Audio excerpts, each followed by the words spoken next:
Hi students, welcome to Bosco Campus Vision. I am Clinton Clement, Assistant Professor, Department of Commerce, Don Bosco College, Kottayam. In this lecture, we will be discussing about distribution management. At first, let us see what is distribution. Manufacturing a product does not serve any purpose unless it is made available to those who want it. So, it should be made available to the right person at the right place at the right time and at the right price. Distribution എന്ന് പറയുന്നത് അതായത് ഒരു പ്രോഡക്റ്റിനെ produce ചെയ്ത് raw മെറ്റീരിയലിൽ നിന്നും manufacturing പ്രോസസ്സിലൂടെ manufacture ചെയ്ത് അത് ഒരു എൻഡ് പ്രോഡക്റ്റ് ആയാലും ആ ഒരു പ്രോഡക്റ്റ് വെയർ ഹൗസിൽ എത്തുന്നത് വഴി ആ പ്രോഡക്റ്റ് കൊണ്ട് യാതൊരു മൂല ഗുണവും ഉണ്ടാവുന്നില്ല. അതായത് ആ മാനുഫാക്ചറിന് അതിൽ നിന്നും റവന്യൂ ഒന്നും കിട്ടുന്നില്ല. വൺസ് ആ പ്രോഡക്റ്റ് പോയിന്റ് ഓഫ് പ്രൊഡക്ഷനിൽ നിന്നും പോയിന്റ് ഓഫ് കൺസംഷനിലേക്ക് എത്തി, അതായത് അതിൻ്റെ എൻഡ് യൂസറിലേക്ക് എത്തുക അല്ലെങ്കിൽ ഒരു കസ്റ്റമറിലേക്ക് എത്തിയാൽ മാത്രമേ ആ ഒരു ഓർഗനൈസേഷന് അതിൽ നിന്നും എന്തെങ്കിലും റവന്യൂ ജനറേറ്റ് ചെയ്യാനായിട്ട് സാധിക്കുകയുള്ളൂ. അപ്പോൾ ഇതിന് വേണ്ടിയിട്ടുള്ള പ്രോസസ്സിനെയാണ് നമ്മൾ ഡിസ്ട്രിബ്യൂഷൻ എന്ന് പറയുന്നത്. ഒരു പ്രോഡക്റ്റിനെ അതിന് ആവശ്യമുള്ള ആൾക്കാരുടെ കയ്യിലേക്ക് എത്തിക്കുന്ന പ്രോസസ്സ്. ഒരു മാനുഫാക്ചേർഡ് പ്രോഡക്റ്റിനെ ഒരു എൻഡ് യൂസർ അല്ലെങ്കിൽ ഒരു കസ്റ്റമറിലേക്ക് എത്തിക്കുന്ന പ്രോസസ്സാണ് ഡിസ്ട്രിബ്യൂഷൻ എന്ന് പറയുക. ഒരു പ്രോഡക്റ്റിനെ കൃത്യമായ സമയത്ത് കൃത്യമായ സ്ഥലത്ത് കൃത്യമായ ആളുടെ കയ്യിൽ കൃത്യമായ പ്രൈസിൽ എത്തിക്കുന്നതിനാണ് നമ്മൾ ഡിസ്ട്രിബ്യൂഷൻ എന്ന് പറയുന്നത്. Distribution is the process of creating value to a product or service by making it available to the customers or business users who need it. അപ്പോൾ നമ്മൾ നേരത്തെ പറഞ്ഞ പോലെ ഒരു പ്രോഡക്റ്റ് വൺസ് പ്രൊഡ്യൂസ് ചെയ്ത് അതൊരു വെയർ ഹൗസിൽ സ്റ്റോർ ചെയ്താൽ അതിന് വാല്യൂ ഉണ്ടാവുന്നില്ല. എപ്പോഴാണ് അതിന് വാല്യൂ ഉണ്ടാവുന്നത്? അത് ഒരു കസ്റ്റമർ അല്ലെങ്കിൽ അതിന് ആവശ്യകരമായ ഒരാളുടെ കയ്യിൽ, ഒരു കസ്റ്റമർ അല്ലെങ്കിൽ ഒരു ബിസിനസ് യൂസർ ഫർദർ യൂസിന് വേണ്ടി യൂസ് ചെയ്യുന്ന ഒരു ബിസിനസ് യൂസറിൻ്റെ കയ്യിലേക്ക് എത്തിച്ചേർന്നാൽ മാത്രമേ അതിന് ഒരു യൂസ്ഫുൾ ആയി തീരുകയുള്ളൂ. അപ്പോൾ ഇത്തരത്തിൽ ഒരു പ്രോഡക്റ്റിനെ അതിന് വാല്യൂ ജനറേറ്റ് ചെയ്യുന്ന പ്രോസസ്സിനെയാണ് നമ്മൾ ഡിസ്ട്രിബ്യൂഷൻ എന്ന് പറയുന്നത്. According to Philip Kotler, physical distribution is the process which involve planning, implementing and controlling the physical flow of materials and final goods from the point of origin to the end users. Philip Kotler distribution define ചെയ്യുന്നത് it is a process which involve planning, implementing and controlling. നമ്മൾ നേരത്തെ പറഞ്ഞു ഒരു manufactured പ്രോഡക്റ്റിനെ അതിൻ്റെ end user അല്ലെങ്കിൽ ആർക്കാണോ ആവശ്യം അവരിലേക്ക് എത്തിക്കാനായിട്ട് കൃത്യമായ സമയത്ത് കൃത്യമായ പ്ലേസിൽ കൃത്യമായ പ്രൈസിലും ആളിലേക്കും എത്തിക്കാനായിട്ട് വ്യക്തമായ പ്ലാനിങ് വേണം, സ്ട്രാറ്റജി ഇംപ്ലിമെൻറ്റേഷൻ വേണം, കൺട്രോളിങ് ആക്ടിവിറ്റീസ് വേണം. അപ്പോൾ ഇതെല്ലാം കൂടെ ചേർന്നതാണ് ഡിസ്ട്രിബ്യൂഷൻ. ഒരു പ്രോഡക്റ്റിനെ അതിൻ്റെ പോയിന്റ് ഓഫ് പ്രൊഡക്ഷനിൽ നിന്നും പോയിന്റ് ഓഫ് കൺസംഷനിലേക്ക് എത്തിക്കാൻ ആവശ്യകരമായ പ്ലാനിങ്, ഇംപ്ലിമെൻറ്റിങ്, കൺട്രോളിങ് തരത്തിലുള്ള ആക്ടിവിറ്റീസ് എല്ലാം കൂടെ ചേർന്നതിനാണ് നമ്മൾ ഡിസ്ട്രിബ്യൂഷൻ എന്ന് പറയുന്നത്.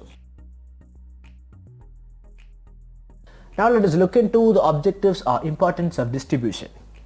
Value delivery. It involves everything necessary to ensure that every paying customer is a satisfied customer. ഒരു ബിസിനസ്സിൻ്റെ ഓവറോൾ ഒബ്ജക്റ്റീവ് ആണ് customer satisfaction.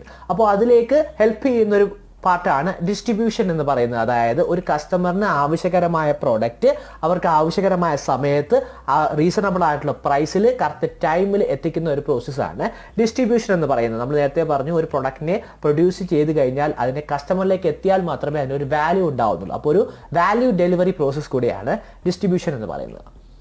Ensuring availability. The objective of distribution function is to make available sufficient goods and supplies to the large masses of customer living in the different geographical areas. ഡിസ്ട്രിബ്യൂഷൻ്റെ മറ്റൊരു ഒബ്ജക്റ്റീവാണ് നമ്മുടെ wider market, അതായത് മറ്റ് different geographical ഏരിയാസിലേക്കുള്ള നമ്മുടെ പല different large mass of കസ്റ്റമേഴ്സിലേക്ക് maximum നമ്മുടെ പ്രോഡക്റ്റിനെ എത്തിക്കുക. ആവശ്യകരമായ രീതിയിൽ പ്രോഡക്റ്റിന് ആവശ്യകരമായ രീതിയിൽ ആ പ്രോഡക്റ്റിനെ എല്ലാ കസ്റ്റമേഴ്സിനെയും എത്ര ദൂരെയുള്ള ജിയോഗ്രാഫിക്കൽ ഏരിയ ആണെങ്കിലും അവരിലേക്ക് എത്തിക്കാൻ സാധിക്കുക എന്നുള്ളതാണ് ഡിസ്ട്രിബ്യൂഷൻ്റെ മറ്റൊരു objective. Flow of goods. The main objective of distribution system is to ensure smooth flow of goods from production center to the place of consumption. ഒരു ഡിസ്ട്രിബ്യൂഷൻ സിസ്റ്റത്തിൻ്റെ മെയിൻ ഒബ്ജക്റ്റീവ് എന്ന് പറയുന്നത് നമ്മൾ നേരത്തെ പറഞ്ഞ പോലെ പോയിന്റ് ഓഫ് പ്രൊഡക്ഷനിൽ നിന്നും വൺസ് ആ പ്രോഡക്റ്റിനെ മാനുഫാക്ചർ ചെയ്ത് ഒരു ഫിനിഷ്ഡ് ഗുഡ് ആയതിനു ശേഷം ആ ഫിനിഷ്ഡ് ഗുഡിനെ ഒരു കൺസംപ്ഷൻ പോയിന്റ് അല്ലെങ്കിൽ അതിൻ്റെ യൂസറിലേക്ക് എത്തിക്കുന്ന ആ ഒരു ഫ്ലോ മെയിൻറ്റെയിൻ ചെയ്യുക എന്നുള്ളതാണ് ഡിസ്ട്രിബ്യൂഷൻ സിസ്റ്റത്തിൻ്റെ main objective. Protection of goods. Distribution helps to properly store, handle and protect the goods and supply them to the consumers in good condition. ഒരു പ്രോഡക്റ്റിനെ, ഒരു ഫിനിഷ്ഡ് പ്രോഡക്റ്റിനെ അതിൻ്റെതായ ക്വാളിറ്റിയോടുകൂടി സേഫായി ട്രാൻസ്പോർട്ട് ചെയ്യാനും സ്റ്റോർ ചെയ്യാനും എല്ലാം നല്ല രീതിയിൽ മാനേജ് ചെയ്യാനും സാധിക്കുക എന്നുള്ളതാണ് നല്ലൊരു എഫിഷ്യൻ്റ് ആയിട്ടുള്ള ഡിസ്ട്രിബ്യൂഷൻ സിസ്റ്റത്തിൻ്റെ ഒബ്ജക്റ്റീവ് എന്ന് പറയുന്നത്. ഒരു കസ്റ്റമറിന് ആ പ്രോഡക്റ്റ് ഗുഡ് കണ്ടീഷനിൽ എത്തിക്കുക, ആ പ്രോഡക്റ്റ് പ്രൊഡ്യൂസ് ചെയ്യുമ്പോൾ അതേ ക്വാളിറ്റിയിൽ കസ്റ്റമറിലേക്ക് എത്തിക്കുക എന്നുള്ളതാണ് ഡിസ്ട്രിബ്യൂഷൻ്റെ മറ്റൊരു objective. Reduced cost. In order to deliver the goods at the distribution center at the lowest price, the distribution cost should be minimum. ഒരു പ്രോഡക്റ്റിൻ്റെ പ്രൈസിൻ്റെ അകത്ത് അതിൻ്റെ ഡിസ്ട്രിബ്യൂഷൻ കോസ്റ്റും ഇൻക്ലൂഡ് ആണ്. അതുകൊണ്ട് തന്നെ ഒരു പ്രോഡക്റ്റ് അതിൻ്റെ ലോവസ്റ്റ് പ്രൈസിൽ മാർക്കറ്റിലേക്ക് എത്തിക്കാനായിട്ട് അത്രത്തോളം കൺട്രോൾഡ് ആയിരിക്കണം ഡിസ്ട്രിബ്യൂഷൻ കോസ്റ്റ് എന്ന് പറയുന്നത്. അപ്പോൾ അതും മറ്റൊരു ഒബ്ജക്റ്റീവാണ്. പ്രോഡക്റ്റിൻ്റെ പ്രൈസ് കുറയ്ക്കാനായിട്ട് ഡിസ്ട്രിബ്യൂഷൻ കോസ്റ്റിനെ കൺട്രോൾ ചെയ്യുക എന്നുള്ളതും മറ്റൊരു ഒബ്ജക്റ്റീവാണ്.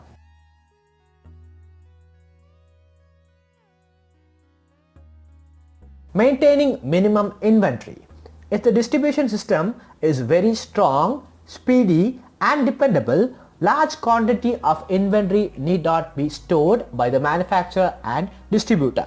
ഡിസ്ട്രിബ്യൂഷൻ സിസ്റ്റം എത്രത്തോളം എഫിഷ്യൻ്റ് ആണ് അതുപോലെ ഇരിക്കും നമ്മുടെ ഇൻവെൻട്രി മാനേജ്മെൻറ്റ്. ആ ഒരു ഡിസ്ട്രിബ്യൂഷൻ സിസ്റ്റം നല്ല സ്ട്രോങ്ങും സ്പീഡിയും ഡിപ്പെൻഡബിളും ആണെങ്കിൽ ഇൻവെൻട്രി അത്രത്തോളം കുറച്ച് സ്റ്റോക്ക് മാത്രം നമുക്ക് മെയിൻറ്റെയിൻ ചെയ്താൽ മതി. അതുവഴി നമുക്ക് വർക്കിംഗ് ക്യാപിറ്റൽ എല്ലാം കുറച്ച് തന്നെ മെയിൻറ്റെയിൻ ചെയ്യാനായിട്ട് സാധിക്കും. Customer satisfaction. It is the essence of any distribution system. The goods should be made available to the best satisfaction of the customer. Customer satisfaction ആണ് ഏതൊരു ബിസിനസ്സിൻ്റെയും മെയിൻ ഒബ്ജക്റ്റീവ് എന്ന് പറയുന്നത്. ഡിസ്ട്രിബ്യൂഷൻ സിസ്റ്റത്തിൻ്റെയും മെയിൻ ഒബ്ജക്റ്റീവ് എന്ന് പറയുന്നത് customer satisfaction. ആ ഒരു കസ്റ്റമറിൻ്റെ ഏറ്റവും best ക്വാളിറ്റിയിൽ കസ്റ്റമറിലേക്ക് എത്തിക്കാൻ സാധിക്കുക, അതുവഴി കസ്റ്റമറെ സാറ്റിസ്ഫൈഡ് ആക്കുക എന്നുള്ളതാണ് ഡിസ്ട്രിബ്യൂഷൻ്റെയും objective.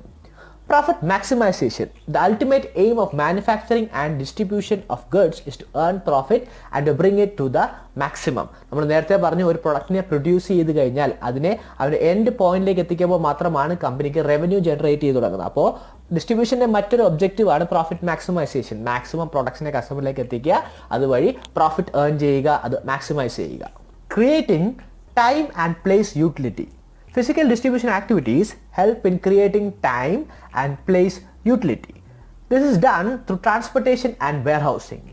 Transportation system creates place utility as it makes available the goods at the right place where they are required. Warehousing creates time utility by storing the goods and releasing them when they are required.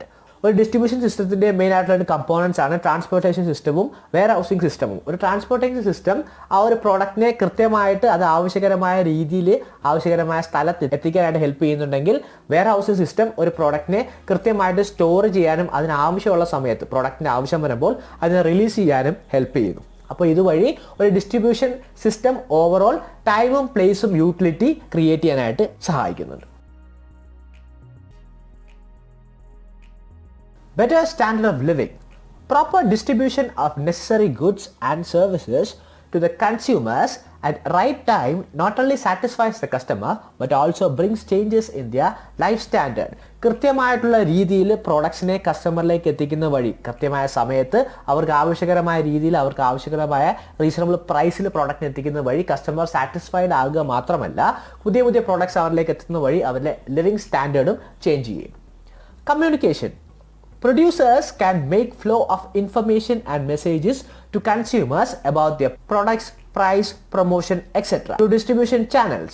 Similarly, the manufacturers get information about the customers, competitors and environmental changes from the channel members. ഒരു distribution system വഴി നല്ലൊരു communication ആണ് അവിടെ conduct ചെയ്യപ്പെടുന്നത്. ഒരു പ്രൊഡ്യൂസറും കസ്റ്റമറും തമ്മിലുള്ള active communication ആണ്. ഒരു കൃത്യമായിട്ടുള്ള ഒരു ഡിസ്ട്രിബ്യൂഷൻ സിസ്റ്റം വഴി ഒരു കസ്റ്റമറിന് ഒരു പ്രോഡക്റ്റിനെ കുറിച്ച് ആ പ്രോഡക്റ്റിൻ്റെ പ്രൈസിനെ കുറിച്ച് എല്ലാം കൃത്യമായിട്ട് മനസ്സിലാക്കാനും ഒരു ഡിസ്ട്രിബ്യൂഷൻ സൈക്കിൾ വഴി ഒരു പ്രൊഡ്യൂസറിന് കസ്റ്റമേഴ്സിൻ്റെ നീഡ്സ് എന്താണ്, കോമ്പറ്റീറ്റേഴ്സ് ആരൊക്കെയാണ്, എൻവയറമെന്റൽ ചേഞ്ചസ് എന്തൊക്കെയാണ്, ഇത്തരം കാര്യങ്ങളെല്ലാം അറിയാനും സാധിക്കും. ഒരു പ്രോപ്പർ കമ്മ്യൂണിക്കേഷൻ കൂടി ഒരു ഡിസ്ട്രിബ്യൂഷൻ സിസ്റ്റം വഴി സാധിക്കുന്നുണ്ട്. Employment. The function of distribution creates employment opportunities in society. Large number of distributors, agents, wholesalers, retailers, brokers, etc. involved in supplying the product creates large number of employment opportunities. Distribution system എന്ന് പറയുന്നത് ഒരുപാട് employment opportunity generate ചെയ്ത സിസ്റ്റമാണ്. ഒരുപാട് ആൾക്കാർ include ചെയ്യുന്നൊരു സിസ്റ്റമാണ്. Distributor, agents, wholesalers, retailers, brokers, അങ്ങനെ ഒരുപാട് ആൾക്കാർ ഇൻവോൾവ് ചെയ്യുന്നത് കൊണ്ട് തന്നെ ഒരുപാട് എംപ്ലോയ്മെൻറ്റ് ഓപ്പർച്യൂണിറ്റി ജനറേറ്റ് ചെയ്യുന്ന സിസ്റ്റം കൂടിയാണ് ഡിസ്ട്രിബ്യൂഷൻ സിസ്റ്റം എന്ന് പറയുന്നത്. Price stabilization. Physical distribution helps in maintaining stable prices. Proper use of transportation and warehousing facilities can help in matching demand with supply and thus ensuring price stabilization. ഒരു പ്രോഡക്റ്റിനെ price stabilise ചെയ്യാൻ, അതായത് കൃത്യമായിട്ടുള്ള രീതിയിൽ ഡിമാൻഡിനെയും സപ്ലൈനെയും കോൺസ്റ്റൻ്റായി maintain ചെയ്യാൻ സാധിക്കുന്നത് വഴി ഒരു proper transportation and warehousing ഫെസിലിറ്റിയുടെ ഹെൽപ്പോടുകൂടി മാർക്കറ്റ് ഡിമാൻഡും സപ്ലൈയും കൃത്യമായി മാച്ച് ചെയ്ത് കൊണ്ടുപോകാൻ സാധിക്കുന്ന വഴി ആ പ്രോഡക്റ്റിനെ പ്രൈസിനെ സ്റ്റെബിലൈസ് ചെയ്യാനും ഡിസ്ട്രിബ്യൂഷൻ സൈക്കിൾ ഹെൽപ്പ് ചെയ്യും. അപ്പോൾ ഇന്നത്തെ ക്ലാസ്സിൽ നമ്മൾ ഡിസ്ട്രിബ്യൂഷനെ കുറിച്ചാണ് പഠിച്ചത്. ഒരു പ്രോഡക്റ്റിനെ അതിൻ്റെ പോയിന്റ് ഓഫ് പ്രൊഡക്ഷനിൽ നിന്നും പോയിന്റ് ഓഫ് കൺസംഷനിലേക്ക് എത്തിക്കുന്ന പ്രോസസ്സാണ് ഡിസ്ട്രിബ്യൂഷൻ എന്ന് പറയുന്നത്. അപ്പോൾ ഡിസ്ട്രിബ്യൂഷൻ്റെ ഒബ്ജക്റ്റീവ്സും അതിൻ്റെ ഇമ്പോർട്ടൻസിനെയും കുറിച്ച് നമ്മൾ ഡിസ്കസ് ചെയ്തു. അപ്പോൾ ഇതിനെ ബേസ് ചെയ്തുള്ള അസൈൻമെൻറ്റ് ക്വസ്റ്റ്യൻ ആണ് തന്നിരിക്കുന്നത്. നല്ല രീതിയിൽ വായിച്ച് പ്രിപ്പയർ ചെയ്യുക. അപ്പോൾ ഇന്ന് പറഞ്ഞ കാര്യങ്ങളെല്ലാം മനസ്സിലായി എന്ന് വിശ്വസിക്കുന്നു. Thank you for listening. Have A nice day.